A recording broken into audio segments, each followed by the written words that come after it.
Hello बच्चों। आज हम अपनी सामाजिक विज्ञान की दूसरी वर्कशीट जिसका टॉपिक है प्राकृतिक संसाधन, वो करेंगे, जो कि भूगोल की किताब के पार्ट 1 जिसका नाम संसाधन है उसका एक भाग है। ठीक है। वर्कशीट 2 की शुरुआत जो हो रही है वो उसी नाम से हो रही है कि वर्कशीट 1 में हमने जाना था, यानी कि वर्कशीट 2 को करने से पहले वर्कशीट 1 में हमने क्या पढ़ा था ये हमें जानना ज़रूरी है। तो हम थोड़ा सा रिवीजन पहले वर्कशीट 1 का कर लेते हैं। वर्कशीट 1 में हमें बताया गया था कि संसाधन किसे कहते हैं। तो बच्चों, संसाधन जो है कोई भी ऐसी चीज़ जो हमारी ज़रूरतों को पूरा करे उसे संसाधन कहते हैं। किसी भी तरह की ज़रूरत हो सकती है वो, जैसे हम लिखते हैं तो पेन से लिखते हैं तो पेन हमारी ज़रूरत को पूरा कर रहा है। हम कॉपी पर लिखते हैं तो कॉपी हमारी ज़रूरत पूरी करी, यानी कोई भी चीज़, एनीथिंग जो हमारी ज़रूरत को पूरा करे उसको हम संसाधन कहते हैं। ठीक है। अब इस वर्कशीट में यहाँ बता रखा है कि हम अपने आसपास की चीज़ों को देखें और उसमें बताएं कि क्या क्या चीज़ें किस किस जगह पर इस्तेमाल होती हैं। तो इस वाले कॉलम में हमें बताना है घर बनाने में प्रयोग होने वाली सामग्री कौन कौन सी हैं। ईंटें हैं, मिट्टी है ना। ऐसे ही दूसरा, घर में प्रयोग कौन सी चीज़ें होती हैं। बेड किससे बनता है, लकड़ी से बनता है। ऐसे यहाँ पर ईंट किससे बनती है, मिट्टी से बनती है। फिर यहाँ तीसरे कॉलम में पूछा कि रसोई में प्रयोग होने वाली सामग्री, तो उसमें जो है वो एक बता दिया। इसमें चम्मच किससे बनती है, स्टील से बनती है। जो भी भोजन हम खाते हैं वो हमें प्रकृति से ही मिलता है। बस क्या होता है कि हमारी जो मम्मी होती हैं वो उनका रूप बदल देती हैं। ठीक है। अगला इसमें है कि जो कपड़े हम पहनते हैं, वस्त्रों के प्रकार जो हम पहनते हैं, तो जो सूट वगैरह होते हैं वो कॉटन के होते हैं, सूती होते हैं। इसी तरह कोई और चीज़ जो है, जैसे ईंधन में पेट्रोल भी आ सकता है, मिट्टी का तेल भी आ सकता है, कुछ भी आ सकता है। ये सब चीज़ें हैं, यानी कि अलग अलग जगह पर अलग अलग चीज़ें इस्तेमाल होती हैं जो कि हमारी अलग अलग ज़रूरतों को पूरा करती हैं। तो ये सभी चीज़ें जो हमने यहाँ पढ़ी हैं ये एक तरीके से संसाधन है। ठीक है। अब इसमें अगला जो पॉइंट दे रखा है वो ये दे रखा है, अब आप इन वस्तुओं को, ये जो वस्तुएं दे रखी हैं, इन सबको 2 भागों में, 2 श्रेणियों में बांटना है कि ऐसी चीज़ें जिनका कोई आर्थिक मूल्य है, यानी कि जिन्हें हम पैसे देकर खरीद सकते हैं, या ऐसी वस्तुएं जिनको हम पैसे देकर नहीं खरीद सकते। अब जैसे ईंट है, हम पैसे देकर खरीद सकते हैं, लेकिन जो मिट्टी है वो तो प्राकृतिक है। जब तक हम उसे यूज़ करने लायक नहीं बनाएंगे तब तक वो बिना पैसे के खरीद सकते हैं, मतलब बिना पैसे के हम ले सकते हैं। ठीक है। इसी तरह अगर बेड बन गया, यानी कि उसका रूप बदल गया, तो हम उसे पैसे से खरीद सकते हैं। लेकिन लकड़ी तो जंगल में या पेड़ों से ऐसे ही मिल जाती है। यानी कि जब हमने अपना समय और तकनीक यानी कि माइंड लगाया तब हमने उसको यूज़ करने लायक बनाया। जब कोई वस्तु यूज़ करने लायक बन जाती है और हमारे ज़रूरत को पूरा भी करती है, तब वो आर्थिक मूल्य रखती है। यानी कि तब आर्थिक मूल्य का मतलब पैसे में वैल्यू उसकी तब आती है जबकि वो किसी ऐसी चीज़ में बदल जाती है जो कि हमारी ज़रूरत को पूरा कर रही हो। ठीक है। ऐसे ही इन सभी में यही एग्जाम्पल हमारा चलता रहेगा कि जो चीज़ें हम यूज़ करते हैं वो हम खरीद के लाते हैं, लेकिन वो जिन चीज़ों से बनी होती हैं वो हमें प्रकृति से मिलती हैं और कहीं ना कहीं वो हमें प्रकृति से फ्री ऑफ कॉस्ट, यानी कि बिना किसी पैसे के मिलती हैं। तो इन दोनों में हम आर्थिक मूल्य किसका है, ईंट का है, बेड का है, चम्मच का है, ठीक है, कमीज़ का है, या पेट्रोल ईंधन जो हम खरीदते हैं उसका है। लेकिन जिनका कोई मूल्य नहीं है, मिट्टी का मूल्य नहीं है, लकड़ी का मूल्य नहीं है, ठीक है, और जो मम्मी हमारे लिए खाना बना रही हैं, हमारी माँ हमसे कोई सैलरी तो नहीं लेती ना, वो सिर्फ हमें प्यार करती हैं इसलिए वो हमारे लिए खाना बना रही है, तो उनका भी कोई आर्थिक मूल्य नहीं है। तो इसमें कई सारी और बातें हम जोड़ भी सकते हैं और इनमें से हम कई सारे एग्जाम्पल निकाल सकते हैं। अब अगला पॉइंट क्या है कि आपको लगता है कि ये दोनों महत्वपूर्ण है? बिल्कुल महत्वपूर्ण है, क्योंकि अगर ये चीज़ें नहीं होंगी जो हम खरीद सकते हैं वो भी और जो नहीं खरीद सकते वो भी, तो हमारा जीवन सही तरीके से नहीं चल पाएगा। तो अब प्रॉपर जो संसाधन की डेफिनेशन बनी वो ये बनी, समय और तकनीक 2 महत्वपूर्ण घटक हैं जो किसी वस्तु को संसाधन के रूप में परिवर्तित कर देते हैं, यानी कि बदल देते हैं। परिवर्तित का मतलब होता है बदल देते हैं। ठीक है। तो समय, यानी कि समय के साथ ही हमें कोई चीज़ ज़रूरत लगती है, जैसे कि आज के समय में मोबाइल या कंप्यूटर, पहले इनकी इतनी ज़रूरत नहीं थी, लेकिन आज के समय में कोई भी ऐसा व्यक्ति नहीं जिसके पास मोबाइल या कंप्यूटर, मोबाइल तो सबके पास होगा, कंप्यूटर शायद किसी के पास ना भी हो, लेकिन मोबाइल सबके पास होगा। तो तकनीक का मतलब ऐसी टेक्नोलॉजी जो किसी भी चीज़ का रूप बदल के उसे उपयोग करने लायक बनाती है। तो हमेशा नए ज़माने के साथ जो तकनीक होती है,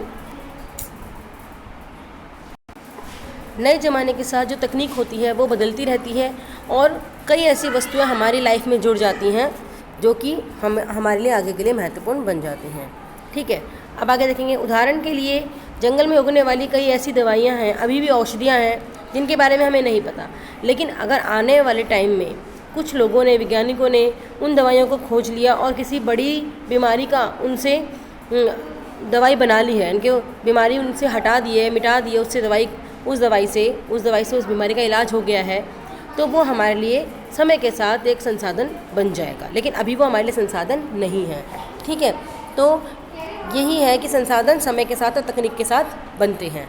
अगला है इसमें पॉइंट जो रखा है कि तकनीक किसे कहते हैं।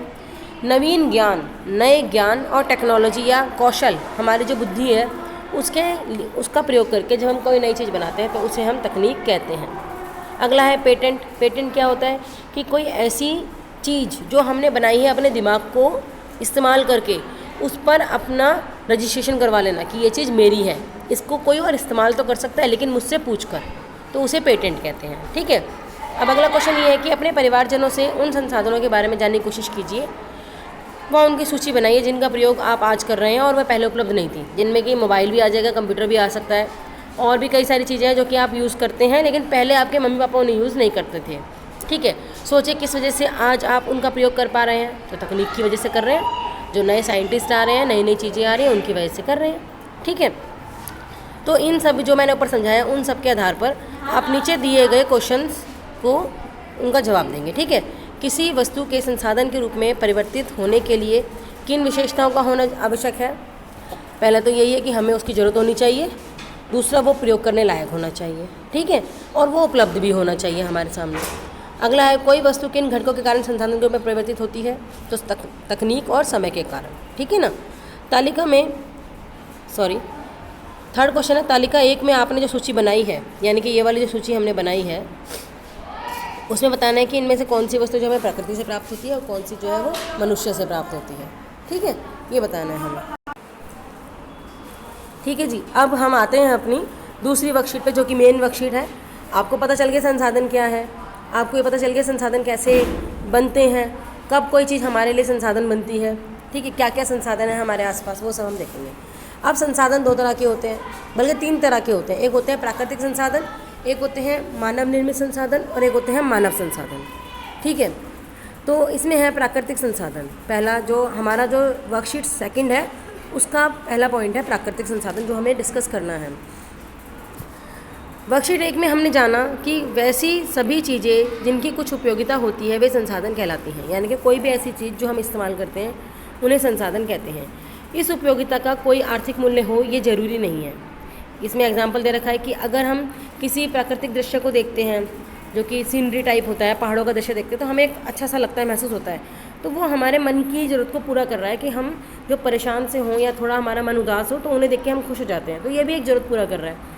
लेकिन वहीं धातु या जो जीवाश्म ईंधन होते हैं उनका आर्थिक मूल्य होता है, यानी कि जो पेट्रोल वगैरह होते हैं या लोहा है, ये सब चीज़ें जो होती हैं ये हमारे लिए ज़रूरी है और ये हमारे लिए महत्वपूर्ण संसाधन है। अब प्रश्न उठता है, क्या सभी संसाधन जो हमने पिछली वर्कशीट में वर्गीकृत किए थे एक जैसे स्रोतों से प्राप्त होते हैं? ऐसा तो नहीं हो सकता। जो अलग अलग चीज़ें होती हैं वो अलग अलग जगहों से ही मिलती हैं। जैसे कि हमने बताया था, ईंट किससे मिलती है? मिट्टी से मिलती है। और जो सूती कपड़ा होता है वो किससे मिलता है? कृषि से, कपास से मिलता है। तो इसमें बताया कि एक हम इसमें एक्टिविटी करते हैं। यहाँ कुछ पदार्थों के नाम दिए गए हैं, जैसे मिट्टी, खिलौना, वाहन, जंगल, पुल, रेल, खनिज, ये सब दिया गया है। आप इसमें कुछ और भी जोड़ सकते हैं अगर आप चाहें तो। अब आपको करना क्या है, आपको ये देखना है कि ये चीज़ें इंसानों ने बनाई हैं या ये चीज़ें हमें प्रकृति से मिली हैं। तो पहला इसमें मिट्टी इंसान ने तो नहीं बनाई, प्रकृति से मिली है। दूसरा है खिलौना, इंसान ने बनाया है। वाहन इंसान ने बनाया है। जंगल प्रकृति है। पुल इंसान ने बनाया है। रेल इंसान ने बनाई है। खनिज प्रकृति से मिले हैं। तो इस तरह से हम इन चीज़ों को बताएंगे कि कौन सी ऐसी चीज़ें जो प्रकृति से मिली है और कौन सी ऐसी है जो मानवों ने बनाई है, इंसानों ने बनाई है। अब जब ये कॉलम हमारा पूरा तैयार हो जाएगा उसके बाद हम क्या देखेंगे कि क्या ये हमारे लिए उपयोगी हैं? बिल्कुल उपयोगी हैं। बिल्कुल हर चीज़, चाहे मानव ने बनाई है चाहे प्रकृति ने बनाई है, उपयोगी है। इन पदार्थों में क्या एक जैसी बात है? एक तरफ जो प्राकृतिक संसाधन है वो प्रकृति से मिले हैं, प्रकृति का उपहार है, यानी कि इनके लिए प्रकृति ने हमसे कोई भी पैसा नहीं लिया है। लेकिन जो मानव द्वारा बनाए गए हैं वो मानवों ने अपने कौशल से, अपने श्रम से, मेहनत से बनाए हैं, तो उनके लिए वो हमसे आर्थिक मूल्य लेते हैं। अब इससे हम क्या सारांश निकालते हैं या क्या अर्थ निकालते हैं? कुछ पदार्थ प्रकृति द्वारा प्राप्त किए जाते हैं जिनका उपयोग बिना किसी संशोधन के किया जाता है। संशोधन का मतलब होता है बदलाव, ठीक है। ऐसी चीज़ें जो हमें प्रकृति से मिली है लेकिन हम उनको बिना किसी बदलाव के इस्तेमाल करते हैं, उन्हें हम प्राकृतिक संसाधन कहते हैं, क्योंकि वो हमें प्रकृति से मिले हैं, इंसान ने नहीं बनाए हैं। अब क्या आप सभी प्राकृतिक संसाधन एक जैसे होते हैं? वो भी ज़रूरी नहीं है। प्राकृतिक संसाधन दो तरह के होते हैं, एक होता है नवीकरणीय और एक होता है अनवीकरणीय। नवीकरणीय वो होते हैं जो थोड़े समय में ही दोबारा से नए हो जाते हैं या उन्हें दोबारा से इस्तेमाल करने लायक बनाया जा सकता है कम समय में, जबकि अनवीकरणीय वो होते हैं जो कि कम होते हैं मात्रा में, और अगर एक बार हमने उन्हें इस्तेमाल कर लिया ना तो अपने जीवन काल में हम उन्हें दोबारा से नया होता नहीं देख सकते, उन्हें नया बनने में हज़ारों साल लगते हैं। जैसे कि खनिज, पेट्रोल, डीजल, ये हो गया, ये अगर एक बार जल गया, उड़ गया, तो उसके बाद इन्हें बनने में हज़ारों साल लग जाते हैं। लेकिन नवीकृत जो नए अपने आप हो जाते हैं थोड़े समय बाद, उनमें वन आ जाएगा। वन में अगर पेड़ खराब हो गए या सूख गए, वापस से नए उगाते हैं पत्ते उनमें। मिट्टी है, अगर हम किसी मिट्टी में कोई कृषि कर ले, खेती कर ले और उसके बाद उसे थोड़े समय के लिए खाली छोड़ दें तो वो फिर से उसमें उसकी पावर वापस आ जाती है। तो इस तरह से ये नवीकृत होती है, और जो कि हमारे जीवन काल में ही दोबारा से यूज़ करने लायक बन जाते हैं, तो उन्हें नवीकृत संसाधन कहते हैं। और ऐसे संसाधन जिन्हें हम अपने जीवन काल में दोबारा से नया होता नहीं देख सकते, उन्हें हम अनवीकृत संसाधन कहते हैं। तो इसलिए नीचे इनकी डेफिनेशन भी दे रखी है। कुछ प्राकृतिक संसाधन जो प्रकृति में असीमित मात्रा में है, यानी कि बहुत ज़्यादा मात्रा में है और उनको हम यूज़ कर सकते हैं और वो नए जल्दी से हो जाते हैं, उन्हें नवीकरण कहते हैं। और ऐसे प्राकृतिक संसाधन जो हमारी प्रकृति में कम हैं, यानी कि सीमित हैं, लिमिटेड हैं और जल्दी ख़त्म हो जाते हैं और दोबारा उन्हें बनने में भी हज़ारों साल लगते हैं, तो उन्हें अनवीकृत संसाधन कहते हैं या अनवीकरणीय संसाधन कहते हैं। वैसे इस बात का ध्यान रखना चाहिए कि चाहे संसाधन कोई भी हो, चाहे नवीकरणीय हो चाहे अनवीकरणीय हो, उनका इस्तेमाल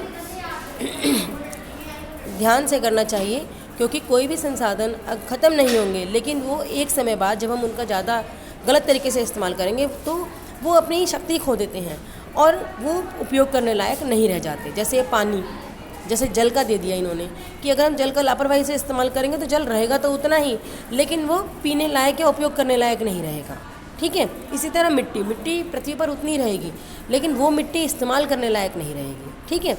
अब इस वर्कशीट के जो क्वेश्चन हैं उसमें क्या है, प्राकृतिक संसाधन क्या होते हैं? ऐसे संसाधन जो हमें प्रकृति से मिले हैं उन्हें प्राकृतिक संसाधन कहते हैं। नवीकरणीय अनवीकरणीय में अंतर बताओ, वो मैंने बता दिया आपको। निम्न प्राकृतिक संसाधनों को नवीकरणीय और अनवीकरणीय संसाधनों में वर्गीकृत कीजिए। कोयला एक बार अगर यूज़ हो जाता है उसके बाद राख बन गया और उन्हें नया बनने में, दोबारा बनने में हज़ारों साल लगते हैं, तो ये अनवीकृत है। वन नवीकृत है। लोहा अनवीकृत है, एक बार जंग लग जाता है तो काफ़ी टाइम लगता है उसे बनने में। जल ये नवीकृत है। सूर्य का प्रकाश नवीकृत है। पेट्रोल अनवीकृत है और वायु नवीकृत है। मीठे पानी के स्रोतों को ख़त्म होने के बाद पृथ्वी पर जीवन विषय पर एक काल्पनिक कहानी लिखी है। अगर अब मीठा पानी ख़त्म हो जाएगा, यानी पीने वाला पानी ख़त्म हो जाएगा, तो क्या होगा? सारा पानी खारा हो जाएगा, समुद्र का नमक वाला पानी हो जाएगा। नमक वाले पानी से प्यास नहीं बुझती, ना ही बहुत सारे ऐसे काम हैं जो नमक वाले पानी से नहीं होते। तो इसका मतलब क्या है? हालांकि जल नवीकृत संसाधन है, नवीकरणीय संसाधन है, लेकिन अगर हम उसको वेस्ट करते रहेंगे तो वो पीने लायक या यूज़ करने लायक नहीं बचेगा, सारा नमक वाला पानी हो जाएगा और इस तरह से ये जल प्रदूषण हो जाएगा और क्या कहते हैं, ये नवीकृत संसाधन नहीं रहेगा। तो वो यही कहा गया है कि अगर ऐसा हुआ कि हमने पानी को नहीं बचाया और मीठा पानी पृथ्वी पर से ख़त्म ही हो गया, तो उस विषय पर आपको एक छोटी सी कहानी बनानी है, जो कि आप करेंगे। इसके बाद अगर आपको कोई दिक्कत हो इन वर्कशीट में दोनों में, तो आप मुझसे पूछ सकते हैं, ठीक है। Okay, thank you.